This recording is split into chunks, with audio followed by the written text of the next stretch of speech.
numbers of class 10. This is the first chapter of your NCERT book. And this chapter is an extension of number system from grade 9. So in this chapter, we will be learning certain topics like we will be having a recap of the number system, why the number system is required, and what all are the categories which are there in the number system, and how each category is related to one another. Very simple. We'll be moving in this chapter progressively from one topic to another, and simultaneously we will be doing the question practice topic wise. So let's start. In the last class, we did till here. Everyone is clear about how to find out the smallest number and the largest number. Today we will be having a word problem. 3 sets of English, mathematics and science books containing how many books? 336, 240 and 96 books respectively. Respectively का क्या मतलब है? 336 books are of English, right? And 240 books are of maths and 96 books are of science. Respectively have to be stacked. What do you mean by stacking? Keeping one over the another is stacking. जब आप books को एक दूसरे के ऊपर रखते हो, so that is known as stacking. So you keep your books one over the other in your bookshelf. So what do you do with the books? You stack them, right? In such a way that all the books are stored how? Subject wise. सारे books आपको कैसे store करने हैं? Subject wise. And the height of each stack is the same. Her stack की height क्या है? Same है. How many stacks will be there? Right? How many stacks are there? अब इसलिए आज की क्लास में थोड़ा सा स्ट्रगल हो सकता है क्योंकि आप लेट ज्वाइन कर रहे हो और इनकी चैप्टर की एंडिंग चल रही है.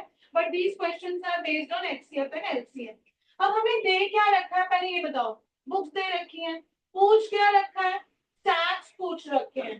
तो अगर पहले हम ये फाइंड आउट कर लें कि हर स्टैक में कितने बुक्स होंगे. क्यों? क्योंकि हर स्टैक की हाइट क्या है? सेम है. ठीक है. So how to find out the number of books in each stack? HCF. HCF factor निकालेंगे आप. स्टैक्स में डिवाइड कर दोगे ना बेटा बुक्स को. तो नंबर ऑफ बुक्स होंगी that will be a factor of these books, right? So what are the 3 type number of English books? Number of English books कितने हैं बेटा? Yes, number of English books is equal to 336. Number of maths books 240. Number of science books that is 96. तो तीनों का prime factorisation करें. करो चलो मेरे साथ साथ करो. ठीक है. Have you done the prime factorization? So 336 is nothing but 2 raised to the power 4 times 7 times 3. 240 is 2 raised to the power 4 times 3 times 5. 96 is yes, 2 raised to the power 5 into 3. So what are we supposed to calculate? Books in each stack. हमें क्या निकालना है? Books in each stack. तो कैसे लिखेंगे? Books in each stack is equal to HCF of 3 numbers 3, 36, 240 and 96. So what is the HCF? We need to look for the common prime factor, which is 2 and 3 only, with the smallest power. The smallest power of 2 is 4. Smallest power of 3 is 1. Right? Yes. So this becomes 16.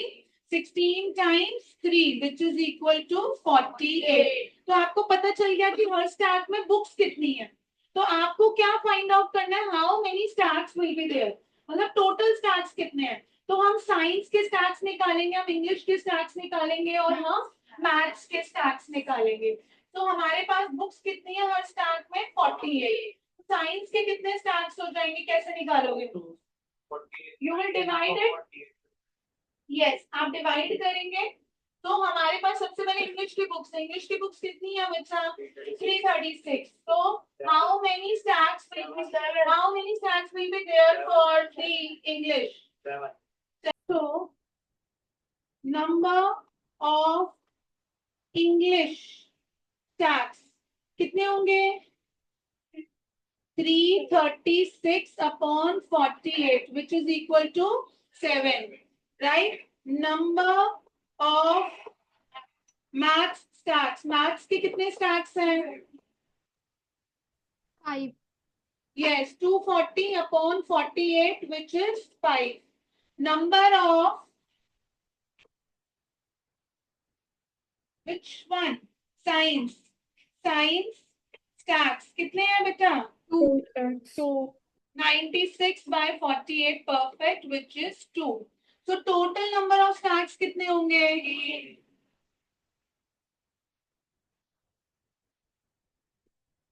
7 plus 5 plus 2, which is equal to 14.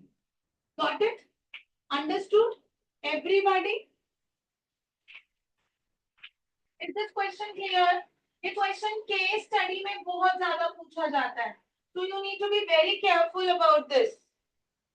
Shall we move further? मेरे को अभी समझ नहीं आया HCF क्यों निकाला है इसमें.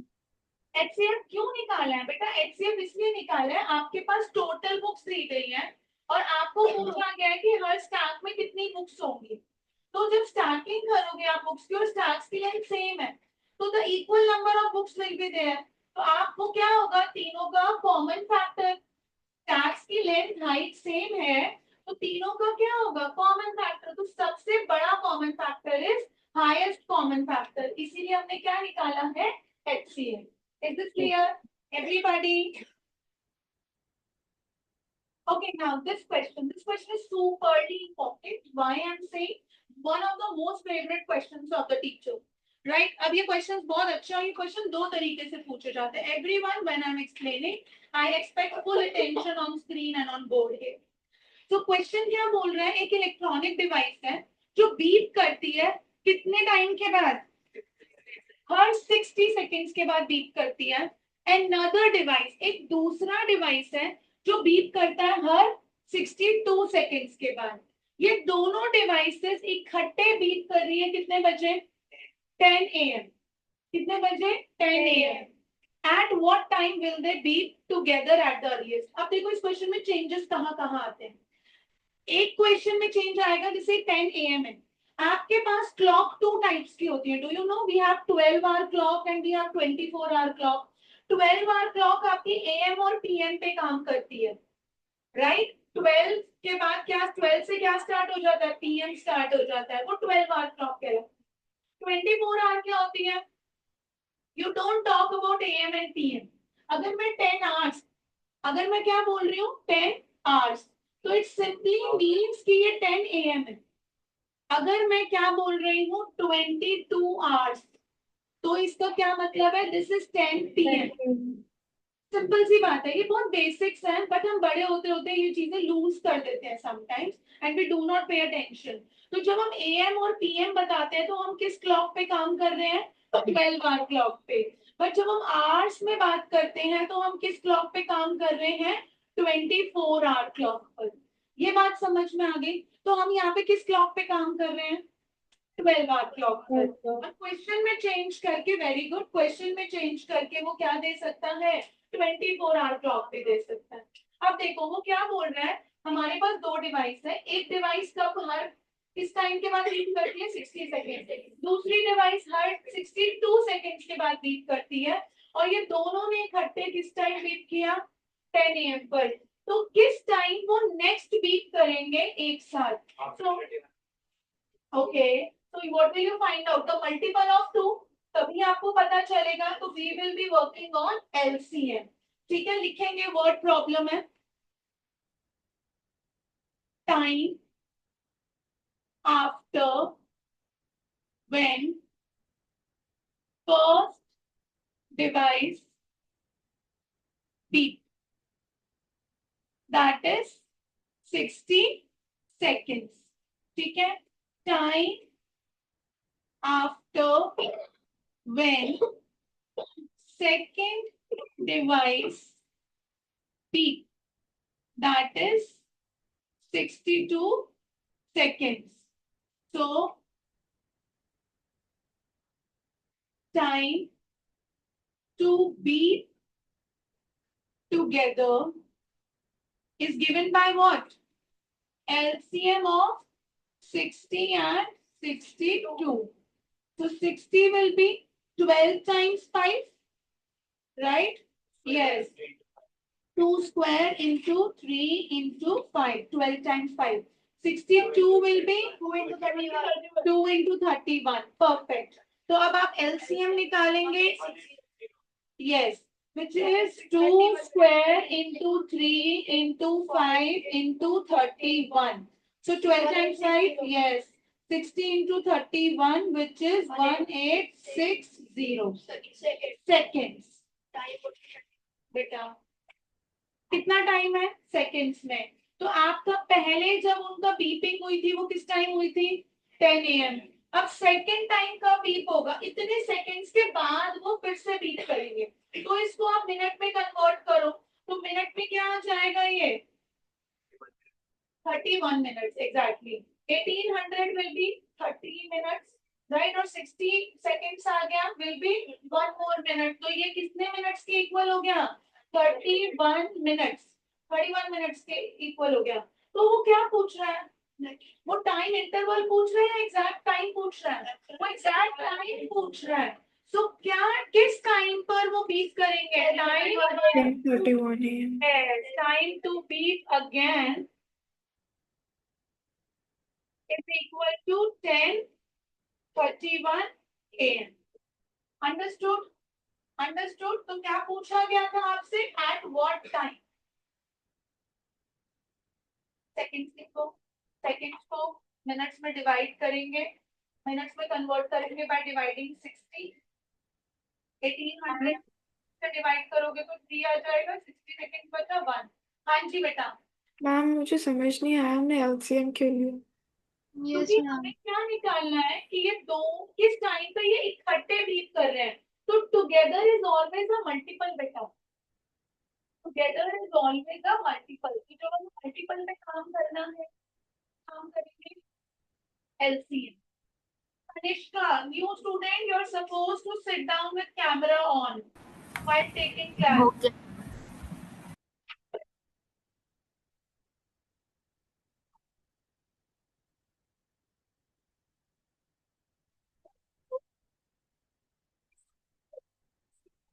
अंडरस्टैंडिंग बताएगी. हम स्टार्ट कर रहे थे तो स्टार्ट में हमारे पास 336 बुक्स थी. उसको हम अलग अलग स्टार्ट में कन्वर्ट कर रहे थे. तो उसमें हम क्या करेंगे उन 336 बुक को डिवाइड करेंगे अलग अलग स्टार्टिंग में. तो जहाँ डिवाइड कर रहे होते हैं तो हर स्टार्ट में क्या आएगा फैक्टर आएगा. राइट. अब इसमें हमें क्या करना था कि किस टाइम पे वो एक साथ बीट करे.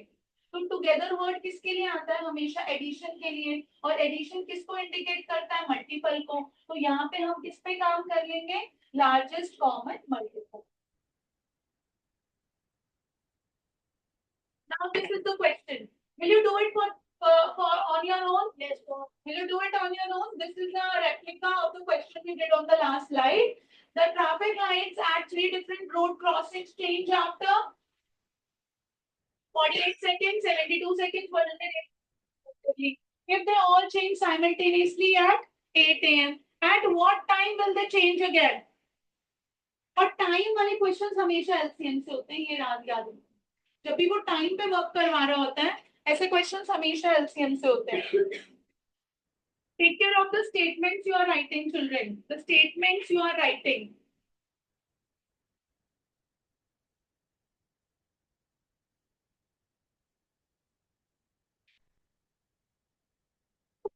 Time taken by traffic lights to change simultaneously.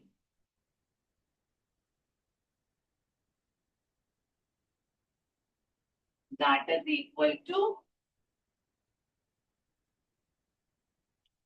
first traffic light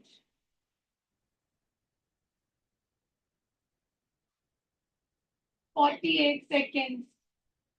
Second traffic light. Yes. 72 seconds. Third traffic light.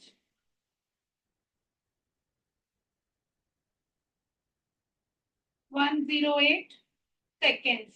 So 48 is nothing but 12 times 4. And this will be 2q 8 times 50, 16 times. Now the 2 raised to the power 4 kar do सीधा. 2 raised to the power 4 into 3. Yes. Yes. 2 raised to the power 4 into 3. 72 is 8 times 9. 2 raised to the power 3 into 3 to the 2. 2 raised to the power 2 into 3 raised to the power 3. Power 2 into 3 raised to the power 3. Right. 27 times 4. Right. Now you have got the prime factorization. What will you find out? The time to change again is given by LCM of 48, 72 and 108, right?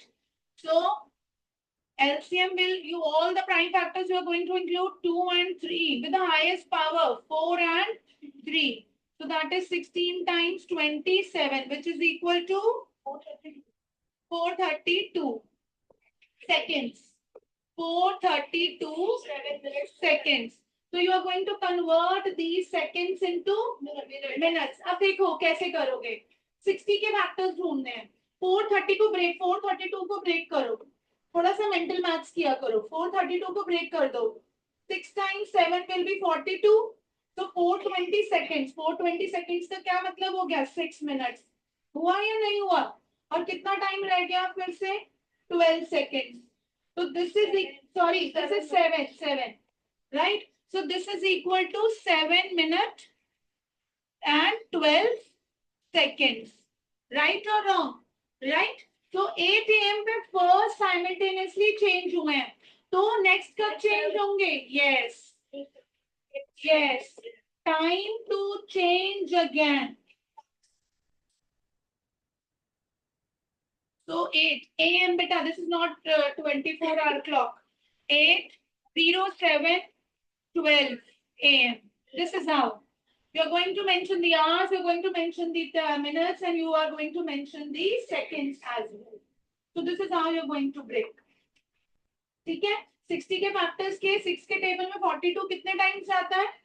7 times जाता है. कितने times जाता है बेटा? 7 times जाता है.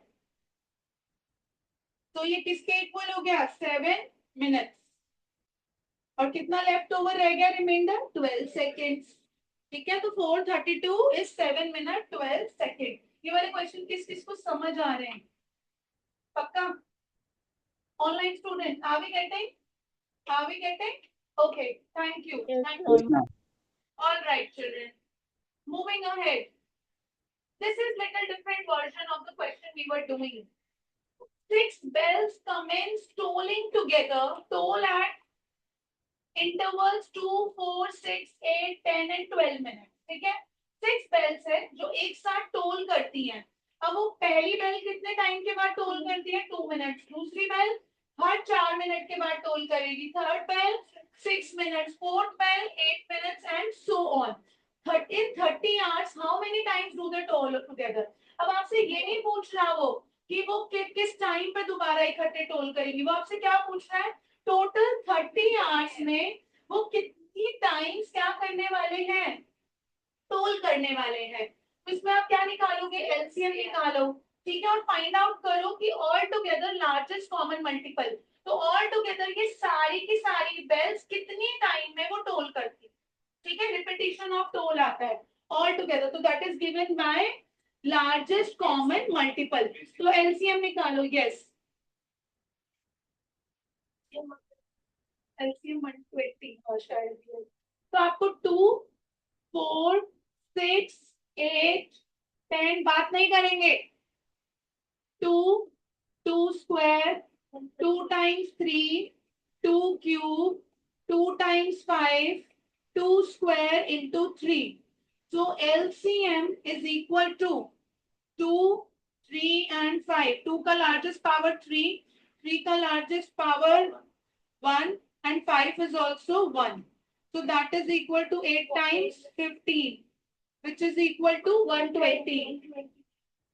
So 120 minutes. That is equal to, बेटा 1 minute होगा. आप बोलोगे तो बाकी बच्चे कैसे समझेंगे, मुझे ये बताओ.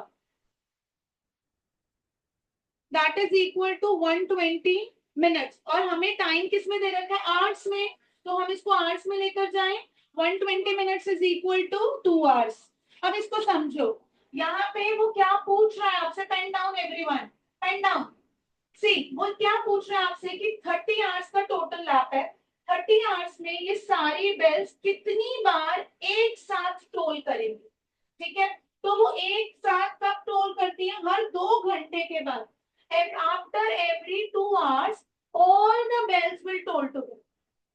हर 2 घंटे के बाद एक ऐसा टाइम आता है कि ये सारी की सारी बेल्स, ये 6 बेल्स जो हैं अलग अलग टाइम इंटरवल में टोल कर रही हैं, ये एक साथ टोल करती है. At what time? After what time? After every 2 hours. So in 30 hours, how many times do they toll? No. 15 plus 1. Why we are saying 15 plus 1? देखो, आपने 30 को 2 से डिवाइड किया तो you got the 15 times. Yes? ये आपके वो 15 times आ गए 30 आवर्स के गैप में. बट 30 आवर्स ये वाला गैप था. ठीक है, फर्स्ट टाइम पे तो एक आया होगा जो 0 टाइम पे उन्होंने टोल किया होगा. यस और नो? ये 0 आवर था, n+1. ये 0 आवर था.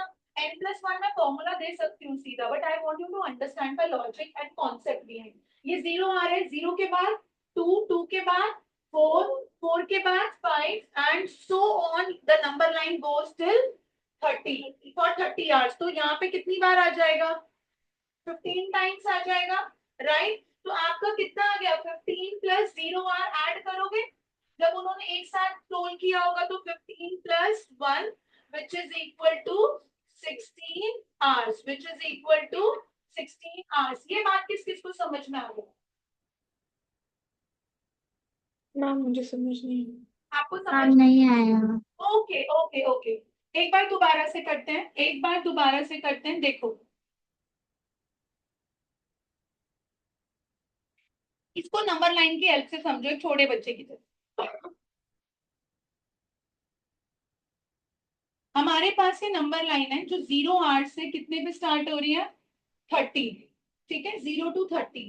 So after every 2 hours they have tolled together.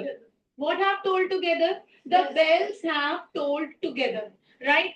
तो ये 2 घंटे के बाद यहाँ पे 2 आवर जब आएगा तो सारे बेल्स ने क्या किया होगा, इकट्ठे टोल किया होगा. तो जब आप 2 से 30 मूव कर रहे हो तो आपने 30 को 2 से डिवाइड किया तो टोलिंग कितनी बार आई, टोलिंग कितनी बार आई. Aradhya, now you're looking here and there. Tolling कितनी बार आई, 15 टाइम्स. 15 times. राइट, तो क्या आपने वो वाला टाइम कंसीडर किया जो 0 आवर का था, जहां से आपने काउंटिंग करना स्टार्ट किया, आपको वो वाला टाइम पीरियड में तो कैलकुलेट करना है. तो हमेशा वो कैलकुलेट करने के लिए हम क्या करते हैं, n+1. n is what, the total hour divided by the hour at which they are tolling together plus 1. So 15 plus 1 which is equal to 16 times. Is this clear now? Is this Yes, clear ma'am. now? We are checking out for the 0 time as well. हम किसके लिए समझ रहे हैं, 0 time के लिए भी हम कंसीडर करते हैं. ऐसा होगा ना कि 2 घंटे के बाद उन्होंने इकट्ठे टोल किया, तो बट ऐसा 0 टाइम जहां से आपने काउंटिंग स्टार्ट करी होगी तभी तो आपको पता चला होगा कि सारी बेल्स एक साथ भी टोल कर रही हैं, और वहां से आप चेक करना शुरू करो कि अब ये नेक्स्ट कब एक साथ टोल करेंगी. तो नेक्स्ट ये कब एक साथ टोल करेंगी, हर 2 आवर्स के बाद. तो हमने ये 0 आवर भी काउंट किया तो 2, 30/2 plus 1 which is equal to 16 times. तो 30 आवर्स में वो कितनी बार टोल करेंगी, 16 टाइम्स. इस कॉन्सेप्ट क्लियर नाउ? क्या आपको रीजन समझ में आया हमने +1 क्यों किया? मैं आपको डायरेक्ट फॉर्मूला भी दे सकती थी कि whenever you need to calculate the number of times you should be doing n+1, but I don't want to give formulas directly. I want you to understand deeper कि हम क्यों कर रहे हैं. ये बात समझ में आ रही है? लिखो चलो. Number of times the bells toll together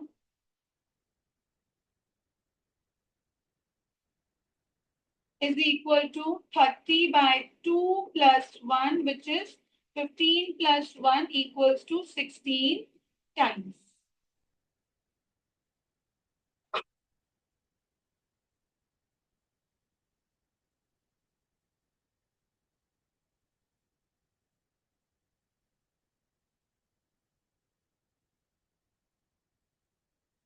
Are we done?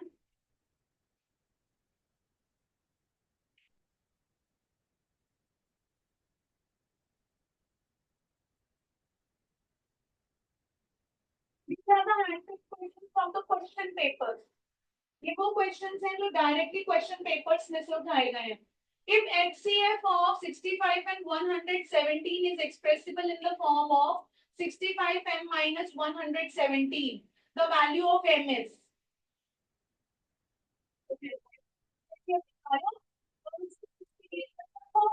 और m की वैल्यू निकालो. This is an integrated question of linear equation in one variable and your real numbers. So first find out the HCF of 65 and 117.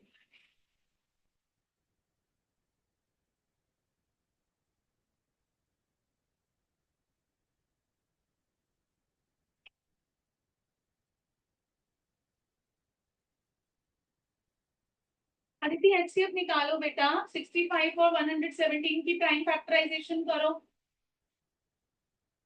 अब self work आप लोगों का parallelly चलेगा. Spoon feeding नहीं होगी.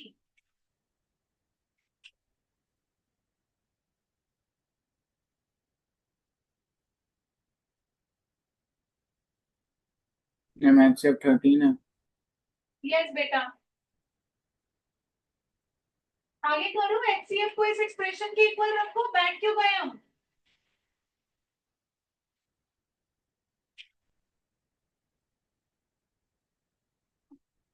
Put the HCF equal to 65 and minus 717. What are you getting?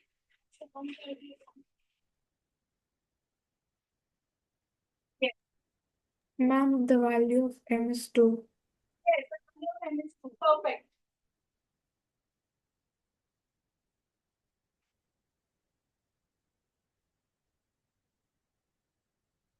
Please check out everyone. 65 is 5 times 13.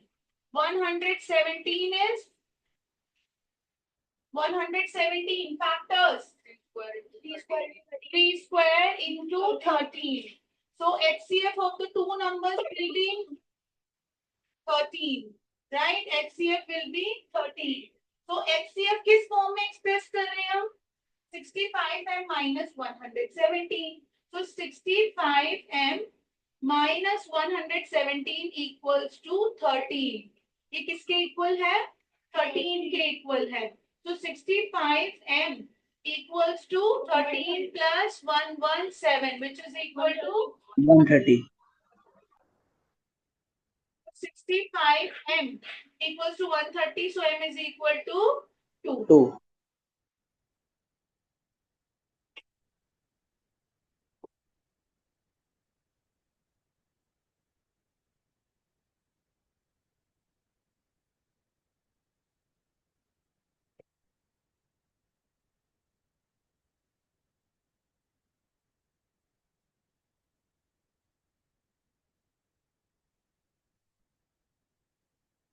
देखिए क्या पूछा गया. The largest number which divides. जो डिवाइड कर रहा होता है वो कौन होता है? फैक्टर या मल्टीपल? Factor. राइट. वो क्या होता है? फैक्टर होता है. तो आपको इस पे किस पे काम करना है? HCF. अरे यार, don't do this. Don't do this. So the largest number which divides 70 and 125, remainders क्या आने चाहिए? 5 and 8 respectively. So what do you do with the remainders? Yes, we add the remainder. 75 में 5 है, 70 में 5 ऐड करोगे, 125 में 8 ऐड करोगे. Find out the HCF. Quickly do this. We did it in the last class.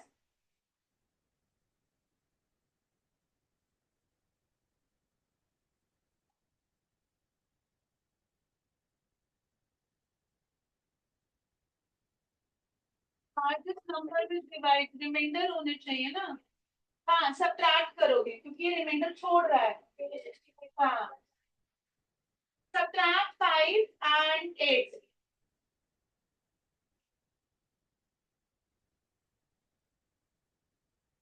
Upon subtracting 5, 70 minus 5 will give you 65. 125 minus 8 gives you 117. ऊपर वाले numbers मिल गए? Already HCF पता है. क्या है HCF? 13. ये दोनों क्वेश्चन एक ही पेपर के थे, ग्रीन फील्ड के. चेक कर लेना. मेरे हिसाब से क्वेश्चंस प्री बोर्ड में पूछे गए हैं.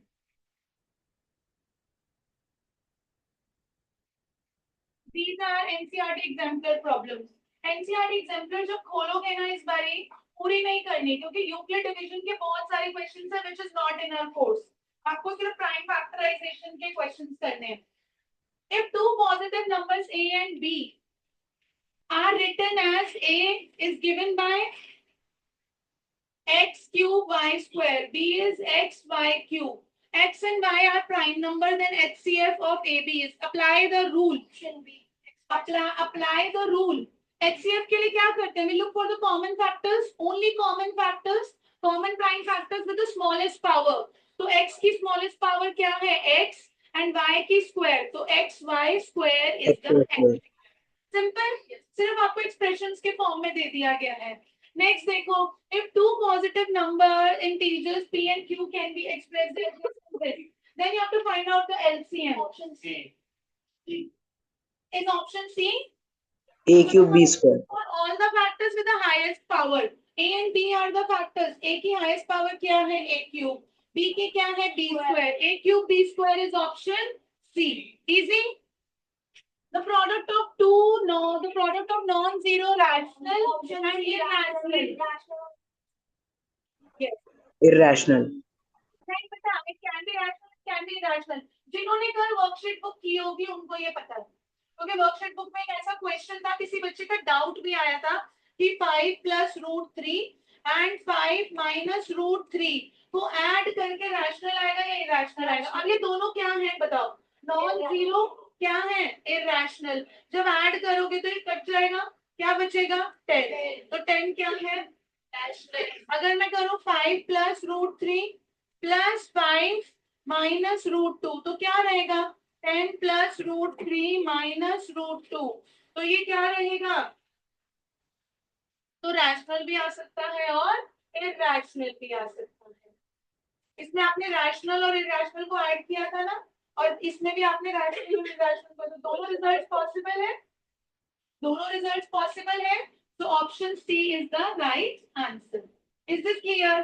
क्या ये बात समझ में आ रही है? ये आपका 9th क्लास के कॉन्सेप्ट से रिलेटेड है. यहाँ पर आ जाओ. मैम लेकिन उस क्वेश्चन में प्रोडक्ट बोला था. नहीं बेटा, प्रोडक्ट बोला था तो ऑलवेज रैशनल होगा ना. नहीं ऐसा जरूरी नहीं है. ऑलवेज रैशनल नहीं होगा. अगर मैं, अच्छा ये सम वाला क्वेश्चन था, प्रोडक्ट में भी देख लो बेटा. अगर 5 plus √3 रुक जाओ into 5 minus √3, इन्हीं दोनों का केस कर लेते हैं. तो this will become 5 square minus √3 का square which is equal to 25 minus 3 which is equal to 22. ये रैशनल आ गया. अब दूसरे वाले का कर लो.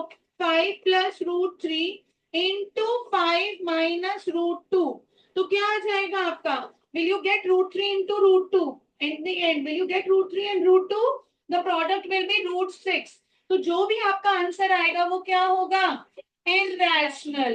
तो चाहे प्रोडक्ट की बात की हो चाहे सम की बात की हो, अगर रैशनल और इरैशनल कर रहे हो तो both options are possible.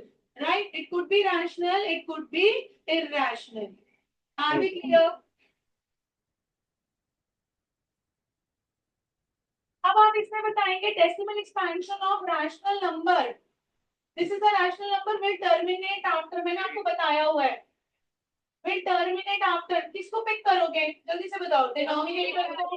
Denominator क्या है 1250, 1250 की प्राइम फैक्टराइजेशन करो। 125 इज अ क्यूब ऑफ 5, ठीक है, it is a cube of 5 and what is left 10, 10 is again, अरे यार मुझे शीट्स में नंबर चाहिए, कहाँ चाहिए शीट्स में। 5 की पावर 4 इंटू 2, 5 की पावर 4 इंटू 2 क्लब करके। अब वो आपसे क्या पूछ रहा है कि ये कितने प्लेसेस के बाद टर्मिनेट करेगा, 1 डेसिमल, 2 डेसिमल, 3 डेसिमल या 4 डेसिमल। 3, 5, 1। आप कैसे करोगे, ये क्या है 10 है, कितने टेंस बन रहे हैं, जितने टेंस बनेंगे उतने ही प्लेसेस के बाद वो टर्मिनेट करेगा।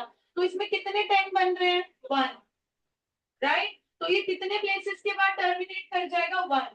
अगर यहाँ पे 100 बन रहा होता तो कितने प्लेसेस के बाद टर्मिनेट करता 2। अगर यहाँ पे 1000 बन रहा होता तो 3। तो यहाँ पे 10 बन रहा है तो कितने प्लेसेस के बाद टर्मिनेट करेगा 1। सीधा सीधा सा लॉजिक है बेटा। कैन वी डू दिस, आपको शो करना है that 12 raised to the power n cannot end with digit 0 and 5 for any natural number n. So what do we do for such questions? We have 12 raised to the power n. We have 12 raised to the power n, right? So 12 के factors करोगे 2 की power 2 into 3 की power n. So does it have any prime factor as 5? क्या 12 का कोई prime factor 5 है? नहीं है। तो जब 12 का कोई प्राइम फैक्टर 5 नहीं है तो it can not and with digit 0 और 5। वही नंबर 0 और 5 पर एंड करते हैं जिनके प्राइम फैक्टर्स में क्या आ जाता है 5 आ जाता है। Are we clear? कल मोर को कौन सा क्वेश्चन था, एक वर्कशीट बुक में तुम लोगों ने देखा होगा, किसी के हाथ में है वर्कशीट बुक है, दिखाना जरा। कल इसने भी मुझसे वो करते करते क्वेरी पूछी थी, मैं क्लास में ही ले लेती हूँ। Thank you. क्वेश्चन नंबर 14 है, for what value of n. Question क्या है आपका, for what value of n, n की किस वैल्यू के लिए 2 raise to the power n into 5 raise to the power n ends in 5, ends in 5। कैसे जज करोगे, थैंक यू हार्दिक, कैसे जज करेंगे आप ये क्वेश्चन, कैसे करोगे बताओ। आपके पास क्या है 2 raise to the power n और 5 raise to the power n, n की किस वैल्यू के लिए ये दोनों 5 पे एंड करेंगे। अब क्या करेंगे हम, look when base the powers are same we multiply the basis go back to the exponents. तो वो क्या हो जाता है, बेसिस को मल्टीप्लाई करोगे और पावर क्या आ जाएगी, सेम आ जाएगी। तो this will become 10 raise to the power n. तो 10 की कुछ भी पावर कर लो, क्या कभी वो 5 पे एंड कर सकता है, सोच के बताओ। So there is no value of n for which 2 raised to the power n and 5 raised to the power n will end in 5. Is this clear? This is question number 14 of your worksheet book. तो हमने कैसे check किया, हमारे पास basis different थे, power same थी। ये concept हम 9th class से सीख कर आए हैं, जिस जब पावर सेम होती है तो मल्टीप्लाई कर देते हैं विद द कॉमन पावर। तो हमने क्या कर दिया 2 into 5 raised to the power n, तो 2 into 5 gives you 10। अब 10 की पावर n, अगर 10 की पावर 1 होगी तो डिस्टेंट, 10 की पावर 2 होगी तो 100, 10 की पावर 3 होगी तो 1000 एंड सो ऑन। तो कोई भी n की वैल्यू होगी, n is what natural number starting from 1 to infinity. तो 10 की कोई भी पावर कभी भी एंड डिजिट कौन सी नहीं देगी, 5 नहीं देगी। तो क्या कोई n की ऐसी वैल्यू एग्जिस्ट करती है, नहीं, n की ऐसी कोई वैल्यू एग्जिस्ट नहीं करती। Please write down this, on कर दे, मेरा सांस बाहर आ जाएगा।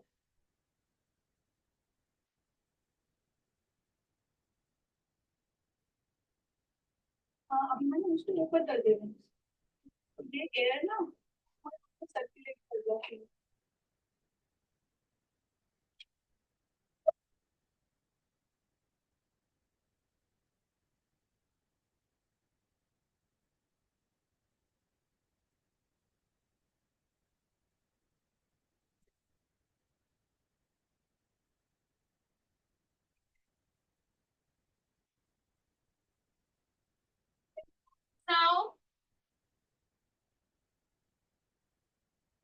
We have done similar kind of question.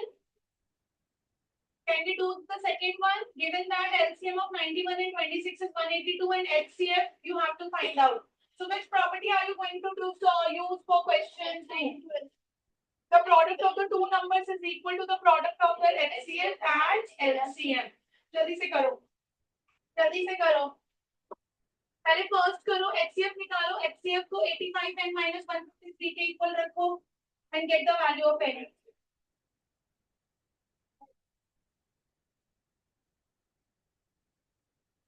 Mummy आप क्या कर रहे हो?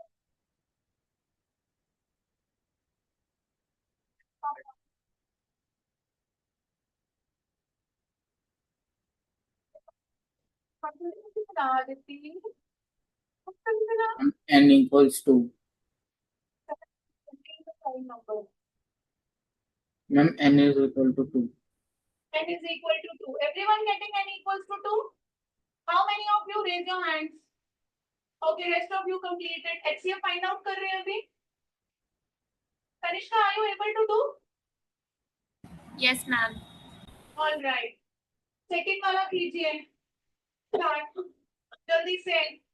Mechanical hands चलने चाहिए. हाथ रुकना नहीं चाहिए.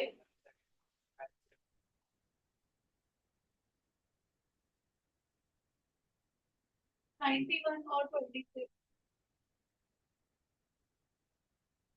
वैसे पता है तुम्हें अगर वो प्रॉपर्टी ना भी यूज करो, इन दोनों के नंबर से HCF निकाल के रख दो. प्रॉपर्टी यूज ना भी करो क्योंकि एमसीक्यू है. ठीक है, एमसीक्यू में तो आपको सिर्फ वर्किंग से मतलब होता है. Method doesn't matter a lot. आप 91 और 26 दोनों का कॉमन फैक्टर क्या है? 13 है. 26 is 2 times 13 and 91 is 7 times 13. So 13 is the highest common factor. So HCF will be 13. आप ऐसे भी कर सकते हैं. फर्स्ट क्वेश्चन आ गया सबका. HCF क्या? 17, right? When you're putting 85 in. Yes, equals to 17. So 85 n equals to 17 plus 153, which is equal to 170. 170. 170. So n is equal to 2. n is equal to 2. करने आ रहे हैं क्वेश्चन.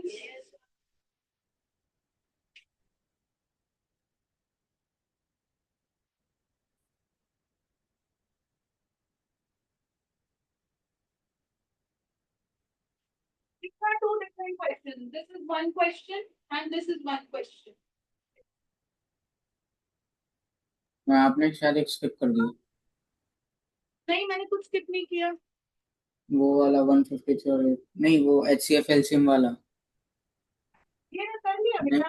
लास्ट टाइम से क्यों ये वाला? चलो. 13 is the HCF. आपने miss करा है बेटा शायद. सेकंड का भी है.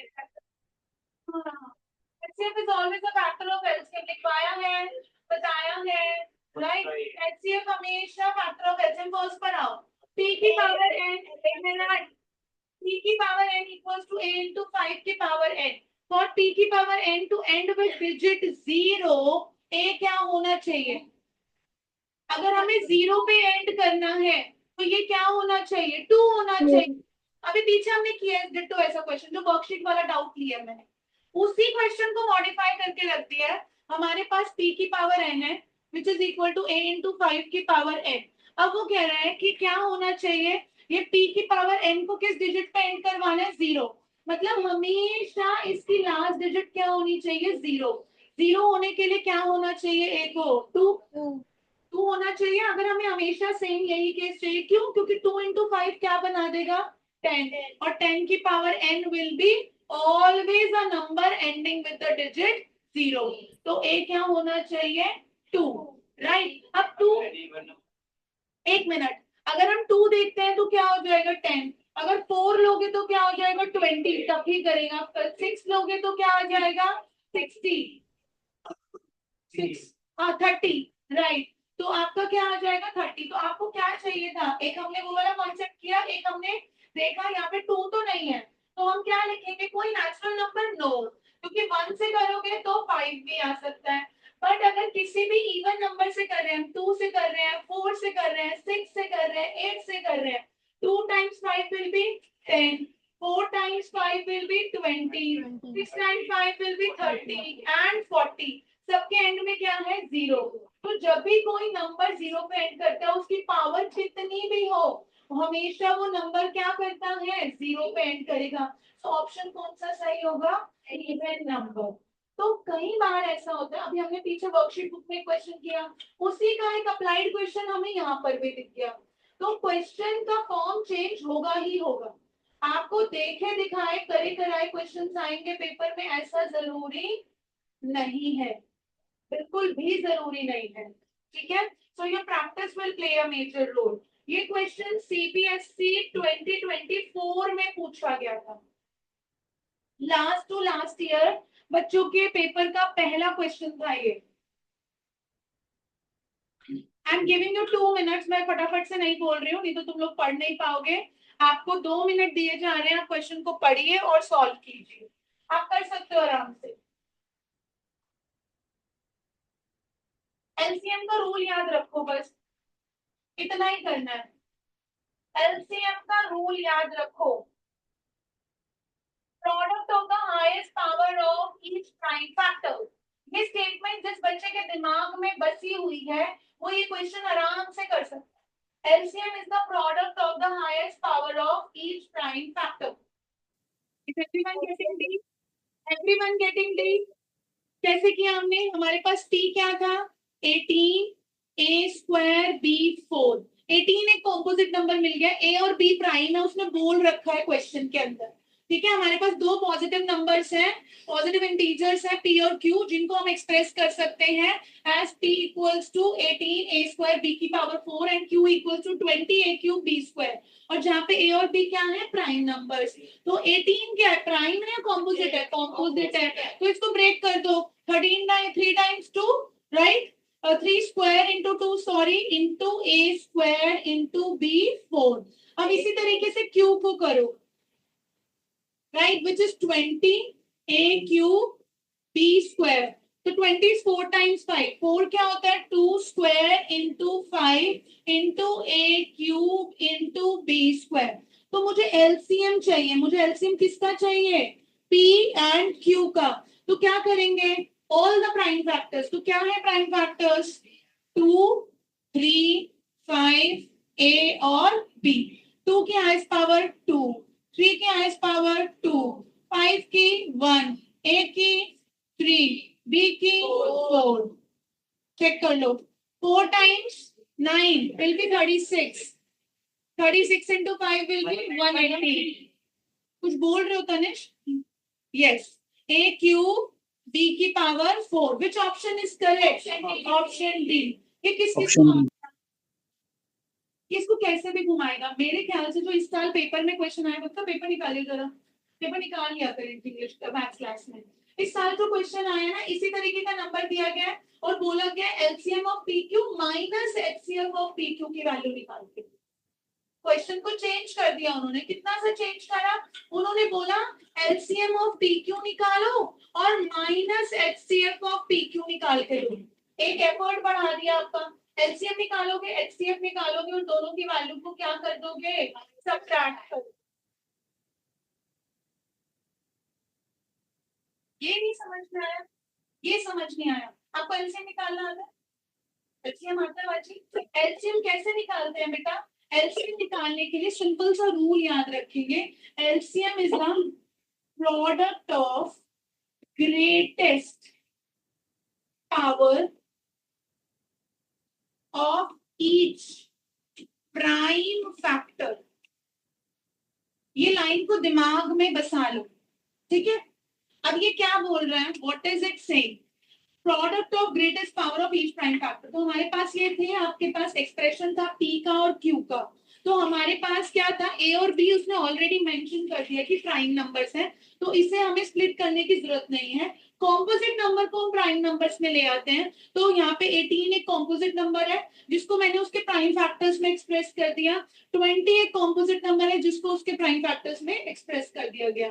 अब सारे प्राइम फैक्टर्स लिख दो दोनों के मिला के. क्या क्या है 2 है 3 है 5 है A और B है.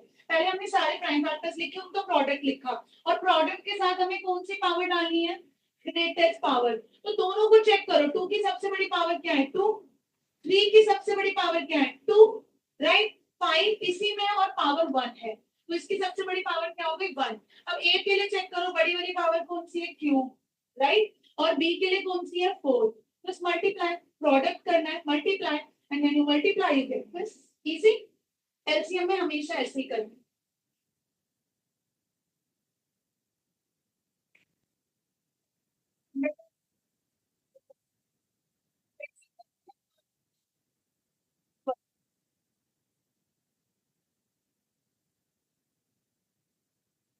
अच्छा, ओके,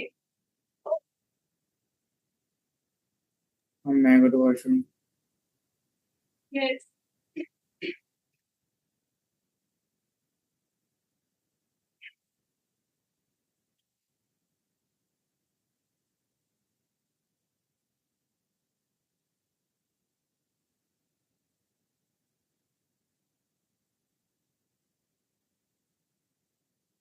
जल्दबाजी, हमेशा सोचने में जल्दबाजी। क्या पूछ रहा है वो आपसे, रूट 0.4 एक रैशनल नेचुरल है, रैशनल इंटीजर है या इरैशनल है? Irrational. रैशनल है, कैसे है रैशनल, मुझे समझा तो दो। इज इट 0.4 और 0.04? तो इज 10 अ परफेक्ट स्क्वायर?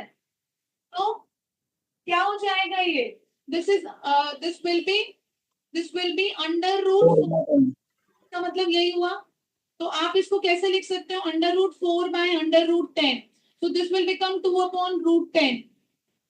ठीक है, इसको सिंप्लीफाई भी करोगे तो आपका क्या आ जाएगा 2 रूट 10 अपॉन 10, तो विच इज 5। तो रूट 10 अपॉन 5 भी क्या है, इरैशनल। ये तो 9th में भी पूछते तो भी तुम्हें आंसर आना चाहिए था। क्यों जल्दबाजी कर रहे हैं, क्यों दिमाग नहीं लगा रहे हैं हम।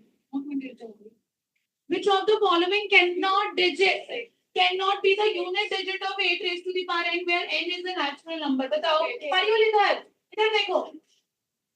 Which of the following, मैं पढ़ा कर रही हूँ, आप देख कह रहे हो। Which of the following cannot be the unit digit of 8 raised to the power n where n is any natural number? 0. 6. No ना, 8 raised to the power n मतलब 2 क्यूब n, 2 की पावर 3n। अब 2 क्या कितनी भी power कर लो, कभी 0 आएगा एंड में। 2 raised to the power 1 will be 2, 2 raised to the power 2 will be 4, कितना भी पावर कर लो, 7 तक भी जाओगे तो 128 हो जाएगा, राइट, एंड सो ऑन। तो कौन सा डिजिट कभी भी एंड में नहीं आएगा, 0।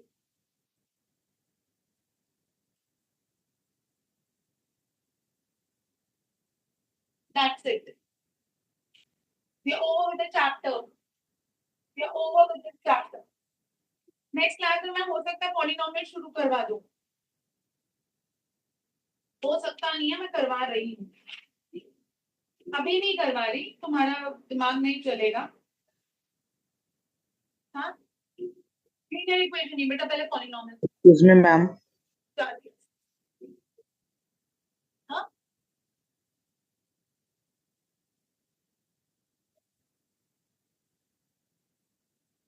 कुछ बोल रहे हो रायन? Yes, ma'am. मैम मेरे को ये आखिरी वाले क्वेश्चन में डाउट है, मतलब ये 6 से क्यों, मतलब 6 से एंड हो सकता है, लाइक 6 का भी जैसे फैक्टर 3 है। पावर आएगी, पूरे टू दी पावर 8 करो, यस है ना।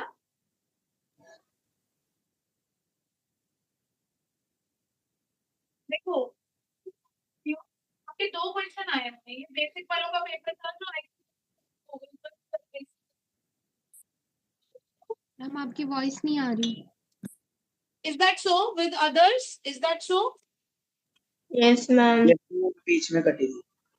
अच्छा, okay, might be a network glitch. I hope my voice is coming to everyone now.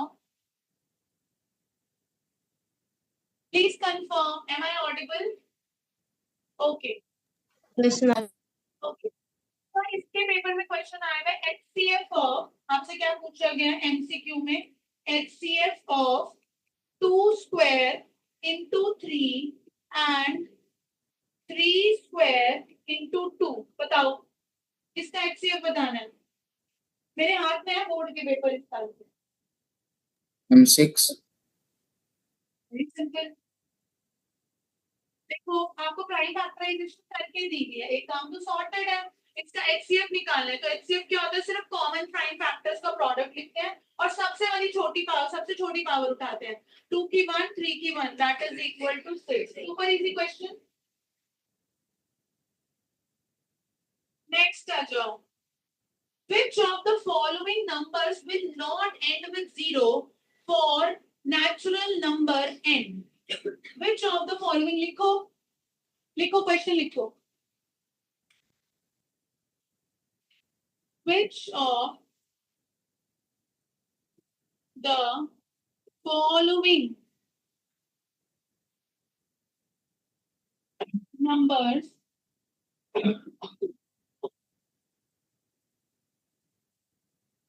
will not end with 0 for any natural number n? Your options are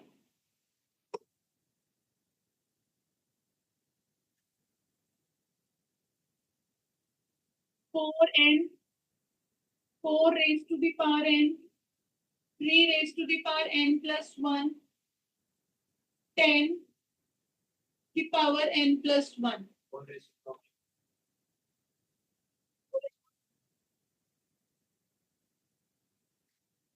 So of the following numbers will not end with 0 for any natural number n. देखो n natural number है, 4n को check करो, 4 times 5, 5 भी हो सकती है value, तो 20 हो गया, तो मतलब 0 पे एंड कर रहा है। हमें वो ढूंढना है तो 0 पे एंड नहीं करेगा, दूसरे पर आओ। तो आप इसको चेक कैसे करते हैं, हमेशा पावर वाले को 2 स्क्वायर की पावर n, तो दैट इज 2 की पावर 2n। तो किसी भी नंबर के लिए ये 0 पे एंड नहीं करेगा, 2 की कितनी भी पावर कर दो वो 0 पे एंड नहीं करेगा। अभी पीछे क्वेश्चन किया था हमने ऐसा, उसी से मिलता जुलता है, उसी कॉन्सेप्ट से मिलता जुलता है। नेक्स्ट आ जाओ, 3 की पावर n 0 पे एंड नहीं करेगा। 10 raise to the power n plus 1 0 पे एंड करेगा। 10 की पावर कुछ भी हो, 10 की पावर 1 प्लस 1 2 भी करोगे तो क्या हो जाएगी, 100 हो जाएगी। 2 प्लस 1 3 भी करोगे तो 1000 हो जाएगी। 3 प्लस 1 4 भी करोगे तो 10,000 हो जाएगी। तो हमेशा 10 से करेगा, तो कौन सा वाला नहीं करेगा, यस। अब इस केस में क्या होगा, 3 रेज़ ये कभी भी नहीं करेगा, बट प्लस 1 कर दोगे, ऑड नंबर है, ऑड में प्लस कर दोगे तो इवन आके वो 10 पे एंड कर सकता है, 0 पे एंड कर सकता है। तो ऑप्शन बी इज करेक्ट, ठीक है। 3 raised to the power 2 plus 1. Yes बेटा, 2026 इस साल के बोर्ड के पेपर का क्वेश्चन है। अब इसके बाद देखो, इस चैप्टर में से लिखो, इसकी ब्लूप्रिंट बनाएंगे हम हर चैप्टर का साथ साथ। इस चैप्टर में से हमेशा 1 या 2 MCQ बनकर आते हैं, 1 और 2 MCQs बन के आते हैं फॉर श्योर। एक आपका असर्शन रीजन आ सकता है, जो इस पेपर में भी आ रखा है, असर्शन रीजन। और एक आपका 3 मार्कर क्वेश्चन आता है, एक आपका 3 मार्कर कौन सा आता है, प्रूव करके बताओ।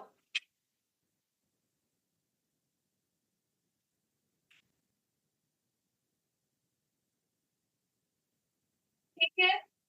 अब कई बार अगर देखो, ये बोर्ड का ब्लूप्रिंट है, पेपर में जैसे आपके पीरियोडिक्स होंगे, आपके हाफ ईयरलीज होंगे, तो हाफ ईयरली में पूरा सिलेबस तो नहीं रहता, हाफ ईयरली में कुछ कम सिलेबस रहेगा, तो दैट मींस इस चैप्टर की वेटेज बढ़ जाएगी।